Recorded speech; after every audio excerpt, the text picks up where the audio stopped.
नमस्कार दोस्तों, आपका स्वागत है एग्जाम फीवर यूट्यूब चैनल में। दोस्तों, आज बाल विकास और शिक्षा मनोविज्ञान के एमसीक्यूज की दूसरी क्लास है। तो पहले वाले वीडियो में आपने देखा बहुत ही इंपॉर्टेंट क्वेश्चंस हैं जो कि सी टेट या फिर यूपी टेट या रीट किसी भी एग्जाम में आ सकते हैं और सभी एग्जाम से आए हुए क्वेश्चन ही आपके लिए करा रहा हूँ। तो ये सभी तरीके की जो शिक्षक भर्ती परीक्षाएं हैं सभी स्टेट्स के लिए, चाहे सेंटर की या स्टेट्स की, सभी के लिए ये बहुत ही इंपॉर्टेंट वीडियो है। चलिए शुरू करते हैं दोस्तों। पहला क्वेश्चन है आपके सामने, व्यवहारवाद की स्थापना किसने की थी? JB. Watson, Sigmund Freud, Skinner या फिर अल्फ्रेड बिने। इसका सही आंसर आपको बताना है कि व्यवहारवाद की स्थापना किसने की थी। ये चारों के चारों मनोवैज्ञानिक हैं।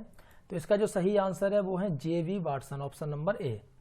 ठीक है, अगर क्वेश्चन आता है उल्टा करके भी आए कि जे.बी. वॉटसन ने किसकी स्थापना की थी, तो उसमें व्यवहारवाद अगर ऑप्शन होगा तो आपका वो आंसर सही होगा। क्वेश्चन नंबर 2 है अभी, भाषा विकास को प्रभावित करने वाले कारक कौन से हैं? स्वास्थ्य, बुद्धि, यौन विभिन्नता या फिर ये सभी। भाषा विकास के बारे में पूछा गया, ध्यान दीजिए। भाषा विकास को प्रभावित करने वाले कौन से कारक हैं? तो ये सभी के सभी हैं, स्वास्थ्य, बुद्धि और यौन विभिन्नता, यानी कि उपरोक्त सभी। ऑप्शन नंबर डी इसका सही आंसर है। क्वेश्चन नंबर 3 है अभी, भाषा विकास में बाधा नहीं है, तुतलाना, हकलाना, अस्पष्ट उच्चारण या अनुकरण करना। तो इन चारों में से कौन सा है जो कि भाषा के विकास में बाधा नहीं है? तुतलाना, हकलाना या फिर उच्चारण अच्छे से स्पष्ट तरीके से ना कर पाना या फिर अनुकरण यानी कि फॉलो करना। तो इसका जो सही आंसर होगा वो होगा ऑप्शन नंबर डी, अनुकरण करना। यानी कि जो अनुकरण करना है ये भाषा विकास में बाधा नहीं होता है, बाकी के तीनों भाषा विकास में बाधा होते हैं।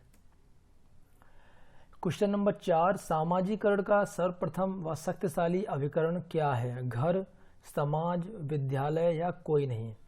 यानी कि सामाजिकरण जो होता है जिसमें बच्चा समाज के साथ घुलना मिलना शुरू होता है, समाज के बारे में सीखता है, तो उसका सर्वप्रथम और शक्तिशाली कौन सा अभिकरण है? वो होता है हमारा घर। बच्चों को सबसे पहले क्या, घर से ही सामाजिक शिक्षा मिलती है। 4 का ऑप्शन नंबर ए सही हो गया। क्वेश्चन नंबर 5 है अभी दोस्तों, समाजीकरण से अभिप्राय नहीं है, समाज में रहकर उसके आदर्शों मूल्यों में विश्वास, समाज की जीवन शैली को अपनाना, समाज का कुशल सदस्य बनना, संप्रत्यय निर्माण का विकास करना।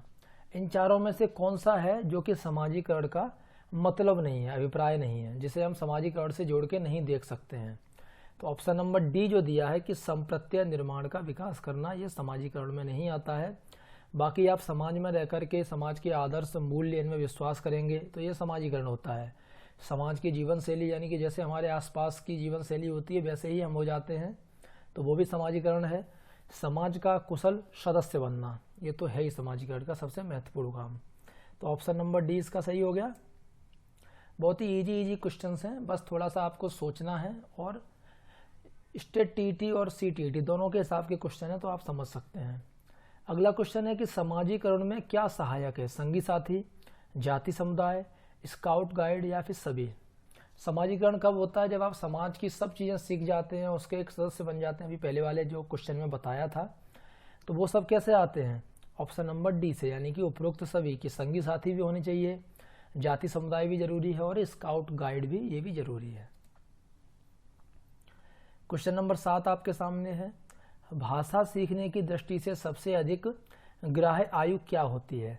जन्म से 3 वर्ष, 1 से 3 वर्ष, 2 से 5 वर्ष या 3 से 6 वर्ष।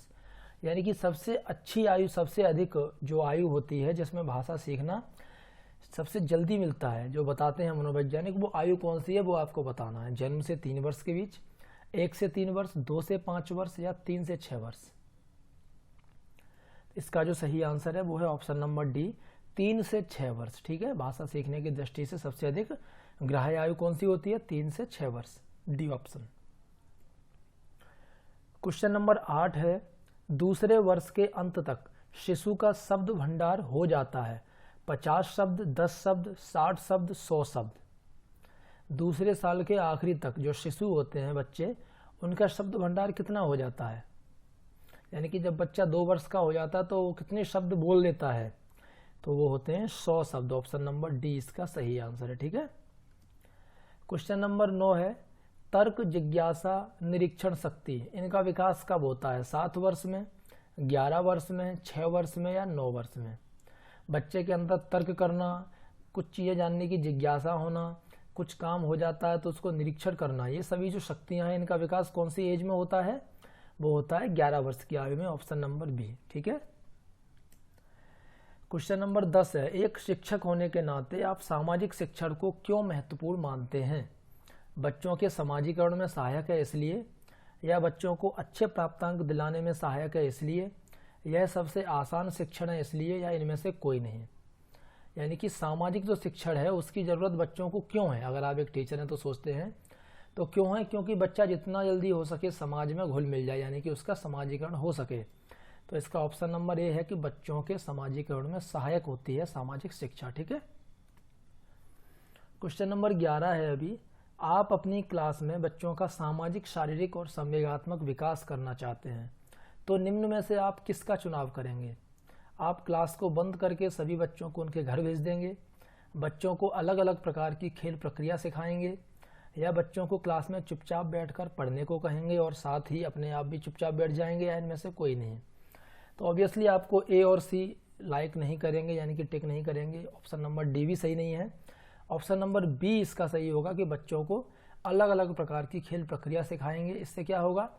एक तो वो आपस में घुलेंगे मिलेंगे, खेल खेलेंगे तो शारीरिक भी विकास होता है और संवेगात्मक विकास भी इसी से होता है। यानी बहुत सारे संवेग हैं, जैसे गुस्सा आना, कभी प्यार आना, कभी एक दूसरे के साथ जोड़ी बनाना, तो ये सब चीज़ें संवेग का भी विकास होगा। ठीक है। क्वेश्चन नंबर 12 है कि प्रतिद्वंद्वात्मक समाजीकरण की अवस्था किसको कहा जाता है? शैशवावस्था, बाल्यावस्था, किशोरावस्था या प्रौढ़ावस्था? प्रतिद्वंद्वात्मक समाजीकरण किसे कहते हैं? जिसमें कि बच्चे के मन में आपस में अंदर ही अंदर एक द्वंद्व चलता रहता है, नहीं इतनी उसकी सोचने की क्षमता तब तक बढ़ जाती है। कौन सी अवस्था होती है? वो होती है बाल्यावस्था। ठीक है। Option number B. Question number 13 है, किसी बालक के भाषाई विकास में प्राक भाषा की पहली अवस्था क्या है? दूसरों की भाषा समझना, प्रथम शब्द बोलना, रुदन या फिर शब्दोच्चारण? कोई बच्चा है, उसका भाषा का विकास होता है मान लो, तो उसमें जो प्राक भाषा होती है उसकी पहली अवस्था क्या है? यानी कि जो भाषा वो बोलचाल में यूज करना चाहता है या फिर जो भाषा वो बोलेगा, तो उसका सबसे पहली अवस्था क्या होती है? वो होता है बच्चे का रुदन, यानी कि रोना। ऑप्शन नंबर सी इसका सही आंसर होता है। क्वेश्चन नंबर 14 है, स्मिथ के अनुसार 5 वर्ष की आयु में बालकों के शब्द भंडार की संख्या लगभग कितनी होती है? 2 वर्ष के बच्चे की कितनी? 100 थी। अब 5 वर्ष के बच्चे के बताइए कि कितने शब्द वो जान जाता है?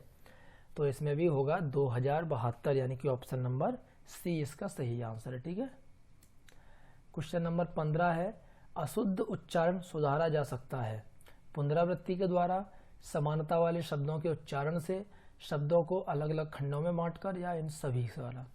तो बिल्कुल सही बात है, ये तीनों की तीनों ही हैं, जो कि अगर आपका उच्चारण गलत है तो उसको सुधारने के लिए इन तीनों ही जो उपाय हैं इनका यूज कर सकते हैं। ठीक है। 15 का ऑप्शन नंबर डी सही आंसर हो गया। तो दोस्तों ये थी वीडियो नंबर 2 इम्पोर्टेंट MCQs की बाल विकास के। इसमें टोटल 15 क्वेश्चन थे। इन 15 में से 15 क्वेश्चन ऐसे हैं जो कि अगर आप जानते हैं तो आपके बहुत सारे क्वेश्चन में आ जाएगा, किसी न किसी एग्जाम में ये क्वेश्चंस या इसी टाइप के क्वेश्चंस पक्का आ जाएंगे। ठीक है दोस्तों, आपको वीडियो कैसा लगा कमेंट करके ज़रूर बताइए और लाइक और शेयर भी ज़रूर कीजिए। धन्यवाद।